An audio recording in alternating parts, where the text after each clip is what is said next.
What is hidden in plain sight at the end of Ramses III's tomb? Ramses III is known as the last great pharaoh.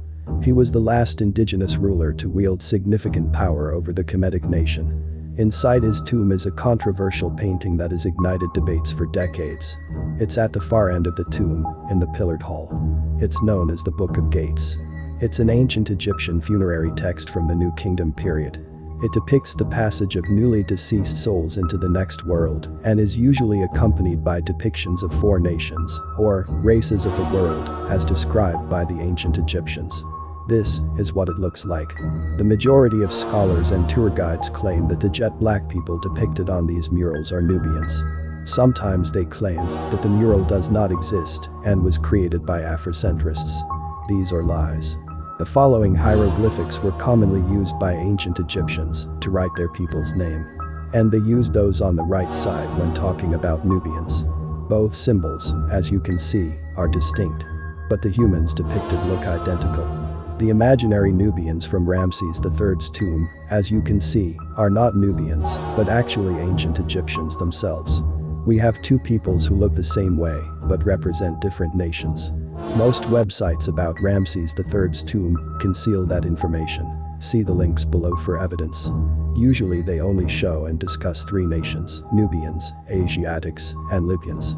However, the Book of Gates always depicts four peoples, and the ancient Egyptians are one of these four nations. So, why are they hiding the fourth group?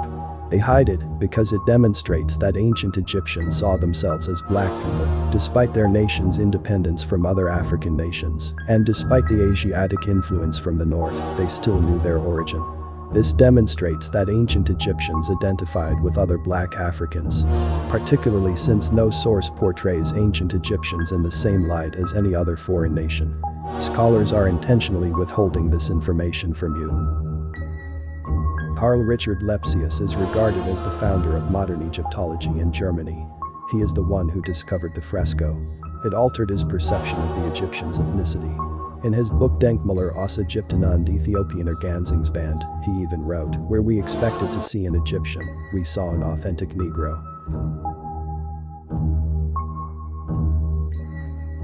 If you're still not convinced, go to Egypt and see the Pillars Hall at Ramses III's tomb. Due to racism, this portrayal will never be seen in mainstream media. They make every effort to break any link between Kemet and Black Africa. On our YouTube channel, we've started a project about facial reconstruction of ancient historical figures. Check it out to see accurate portrayals of many African kings and queens. Subscribe and click the bell to not miss our next video, which will discuss the hidden text that confirms this Book of Gates theory. Additionally, you can connect with our community by downloading our app.